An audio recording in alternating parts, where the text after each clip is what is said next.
So up next, we're going to be bringing in the vocals for this track.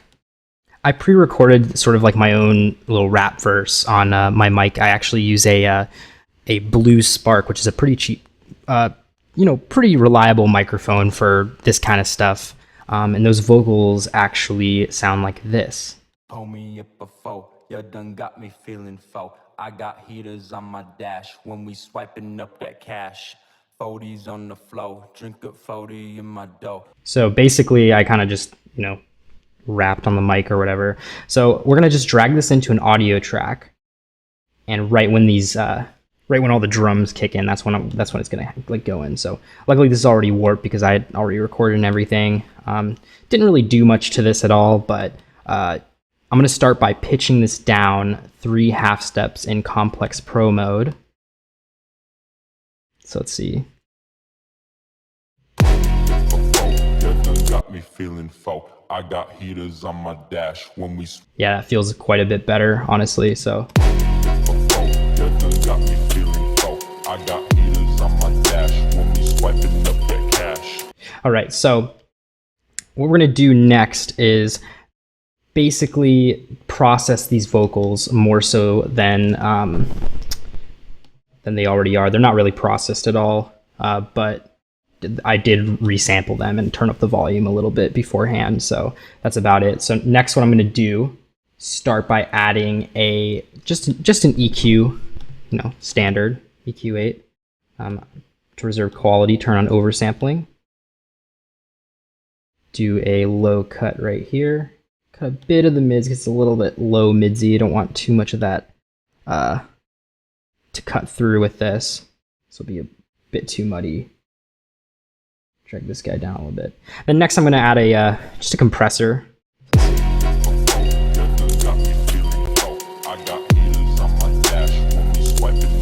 Not too strong compression because I don't want it to be like squashed or anything. Sometimes people like squashing their vocals a bit. Personally, I kind of like to have them just to give them a little bit room to breathe when it comes to playing through. So. I got heaters on my dash when we swiping up that cash. 40s on the flow, drink a 40 in my dough. And after this, I'm gonna add a ping pong delay. Some people don't like putting it directly on the channel. Some people just don't recommend that because it can like mud up the mix or whatever. It can affect it too directly. But I'm kind of just gonna subtly do it here, just because the style of vocals. I mean, if you'd like, you can put it on a return track and send the audio to that just to layer in that sort of ping pong delay. But in this instance, I'm just gonna set these pretty low, just so it's not doing anything to harm the sound of the vocal. Set this at let's see. You done got me feeling foe. Just a subtle delay here. And lastly, I'm gonna add sort of like a limiter here. I'll push this volume up just a little bit, because it's not that much. See. Just a little more gain on the inside here. So yeah, I'm just gonna add a bit of a limiter, just to squash down those peaking points. Set this to 2.5 milliseconds, and yeah, so all else looks good here. There's some sections here that are a little bit empty, so what I'm gonna do is almost like fake ad-lib it here, because there's a part where I say A and there's some gaps there. So what I'm gonna do is actually duplicate the same track again. Just delete this, and ET swipe his bike. So right there, see where that gap right there is. Swipe his bike. I stay on that light. I stay icy like. So there I'm gonna add like the A's. Stuck in limbo, ay. Yeah, that little A right there is perfect. Ay. Bike. ET swipe his bike. ET swipe his bike, ay. So turn this down just a little bit so it sits more behind the main lead vocal. And this last part, I'm just gonna leave that because I actually like the gap there. So that's kind of something that I've decided. Swipe his bike, ay. I stay on that light, ay. I stay icy like. There's a little bit of a click at the end of that, so I'm just going to cut that out. Just see if I can do that with fades instead. see. Hey, Yeah, there we go. Perfect. So I'm just going to duplicate this over to the second half. I'm stuck in. That's the shit that I know. And that last phrase is actually going to come in key for when the song drops. But first and foremost, before I get to the drop, I'm actually going to duplicate this one more time just so it goes through the build. Didn't really go too crazy on the vocals here, just kind of had this one sort of hook section. So next I'm going to just, like I said, copy over that "that's the shit that I know" quote. That I know. That's the shit that I know. And drop that in right here. This is basically the turnaround point right before it kicks back in the second half of the drop. So it's going to sound something like this.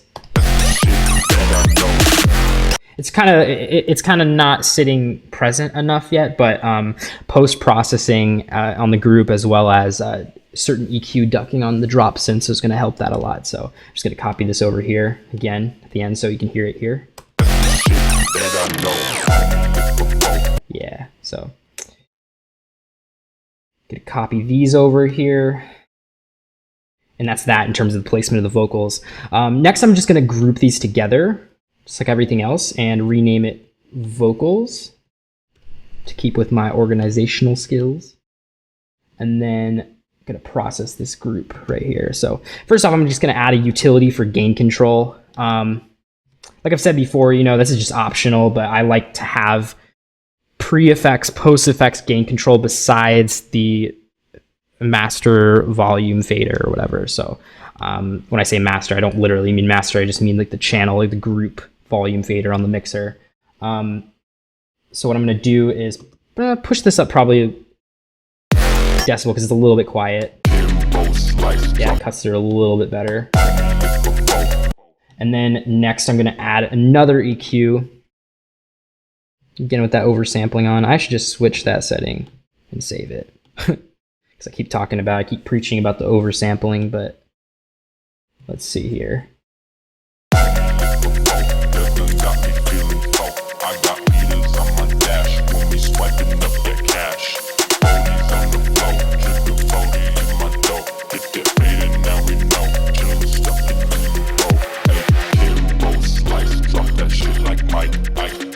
With vocals, it can get kind of tricky because you really gotta finesse it depending on where the vocals are sitting in the frequency range. You really gotta think about, okay, what are the nasty frequencies cutting through, and what do I need to take out, and what do I need to emphasize on, depending on the person's voice, depending on the mic recording it, etc., etc. There's no static just EQ setting that just works for everybody, at least for me. I mean, maybe there's someone else has this, but personally, I find that I generally need to EQ depending on the person's voice, depending on the mic, depending on a lot of other circumstances, room, etc., etc. So then after that, I'm going to add another saturator to bring out more harmonics in the vocals. So let's see here. Drop this on. I'm just going to keep this on analog clip this time.